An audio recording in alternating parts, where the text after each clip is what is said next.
प्रभाकर मणि तिवारी।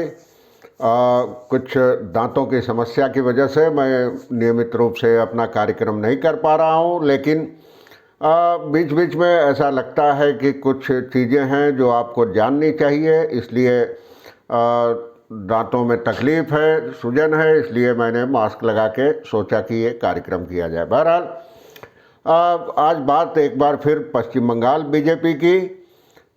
पूरी रिपोर्ट देखिएगा आखिर तक। जैसे तो चैनल को सब्सक्राइब करें, मित्रों और परिजनों के साथ शेयर करें और घंटी का निशान दबाएं। बीजेपी की समस्याएं खत्म होने का नाम ही नहीं ले रही हैं। एक समस्या खत्म होती नहीं कि 3 और समस्याएं खड़ी हो जाती हैं।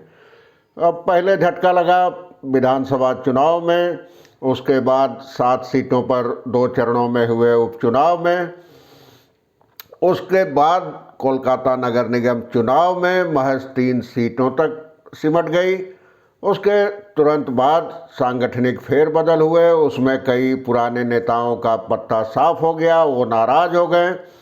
और इसी तरह बीजेपी के सबसे बड़े समर्थक समझे जाने वाले मतुआ समुदाय के 5 विधायकों ने भी बगावत का झंडा बुलंद कर दिया है। सांगठनिक फेरबदल में उनमें से किसी को कोई पद नहीं मिला, इसलिए वो विधायकों के लिए बने व्हाट्सएप ग्रुप से भी हट गए हैं।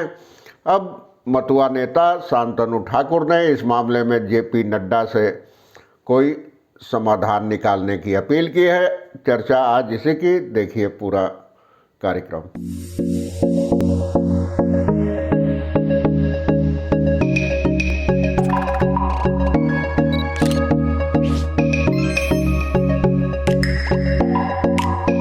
जैसा कि मैंने आपको बताया कि नई राज्य समिति का गठन हुआ बीजेपी में नगर निगम चुनाव के नतीजों के बाद, और उसके 3 दिनों के भीतर ही मतुआ समुदाय के 5 विधायकों ने उस ग्रुप से नाता तोड़ दिया।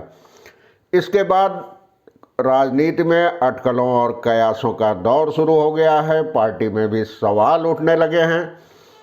हालांकि व्हाट्सएप समूह छोड़ने वाले नेताओं ने इस मुद्दे पर कोई टिप्पणी करने से इनकार कर दिया है।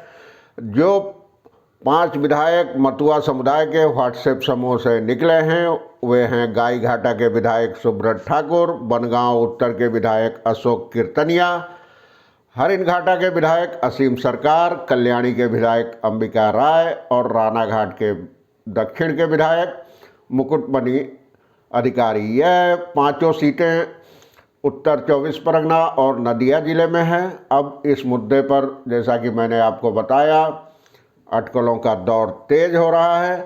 हालांकि इनमें से कोई भी विधायक इस मुद्दे पर कुछ कहने को तैयार नहीं है।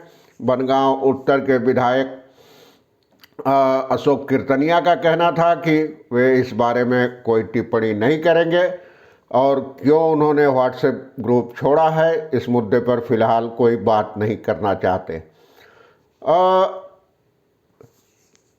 बीजेपी ने 22 दिसंबर को नई राज्य समिति का ऐलान किया था। आप जानते हैं कोलकाता नगर निगम के चुनाव 19 दिसंबर को हुए थे, 21 दिसंबर को उसका नतीजा आया था।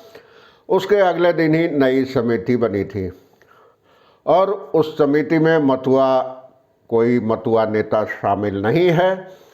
तो अब सवाल उठ रहे हैं कि क्या उसके खिलाफ अपनी नाराज़गी जाहिर करने, असंतोष जताने के लिए ही इस समुदाय के 5 नेताओं ने एक साथ व्हाट्सएप ग्रुप से नाता तोड़ा है।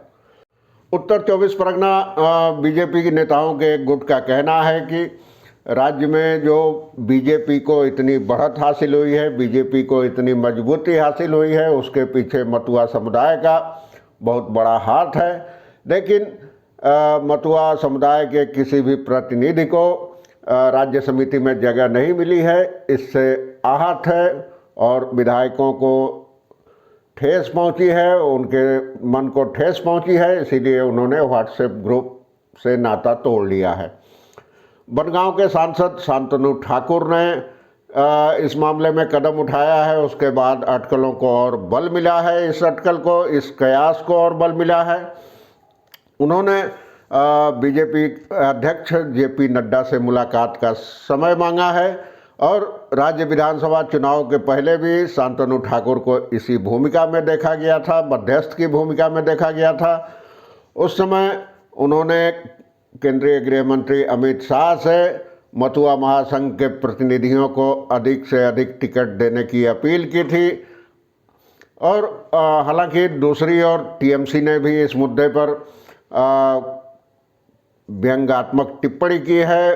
पार्टी के बनगांव संसदीय जिले के चेयरमैन शंकर दत्त का कहना है कि बीजेपी अब बीते कुछ चुनावों से साफ है, विधानसभा चुनाव के नतीजों के बाद से ही, कि बीजेपी लगातार पश्चिम बंगाल की राजनीति में अप्रासंगिक हो गया है। पार्टी में न तो कोई अनुशासन है, न तो कोई नियम कानून है, और लगातार हार के झटके से पार्टी अब छिन्न भिन्न हो गई है, बिखर रही है। और इसीलिए कई नेताओं का मोह भंग हो गया है, वो तमाम अलग अलग समितियों से हट रहे हैं। इस मामले में टीएमसी नेता सांसद रूपा गांगुली का हवाला देते हैं। रूपा गांगुली ने लगातार हमले किए हैं बीजेपी नेताओं पर, और कोलकाता नगर निगम चुनाव में पैसे लेकर टिकट बेचने का आरोप लगाया है। वे पूर्व अध्यक्ष दिलीप घोष और उनके गुट पर लगातार हमले करते रही हैं। और टीएमसी नेताओं का कहना है कि बीजेपी धीरे धीरे अप्रासंगिक हो रही है और इसी तरह वो राजनीति के हाशिए पर पहुंच रही है। तो अब देखते हैं इस मामले में जेपी नड्डा की अध्यक्षता कितनी काम आती है और मथुआ विधायकों की नाराजगी दूर होती है या नहीं। तो आज के लिए बस इतना ही। आगे कुछ हुआ तो मैं आपको लगातार अपडेट देता रहूँगा। हालांकि फ़िलहाल कुछ दिनों तक नियमित नहीं रहूँगा। तब तक आप मेरा पर्यटन वाला वीडियोस देख सकते हैं, हरिद्वार और ऋषिकेश यात्राओं के वीडियोस देख सकते हैं। आगे और भी कई नए वीडियोस आएंगे। आज के लिए बस इतना ही। धन्यवाद, नमस्कार।